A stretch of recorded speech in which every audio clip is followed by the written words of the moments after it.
భారతదేశంలో కూడా దురంధరులు ఉన్నారు.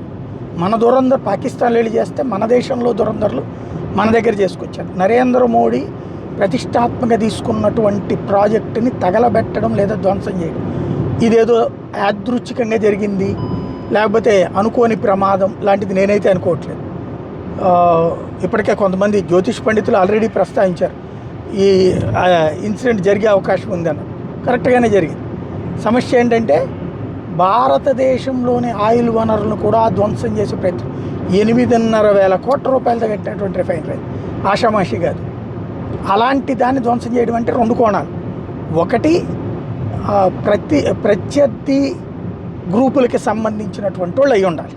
ప్రత్యర్థి గ్రూపులు అంటే లైక్ టెర్రరిస్ట్ వీళ్ళ వ్యాపారానికి అపోజిట్ గ్రూప్ అన్నా అయి ఉండాలి.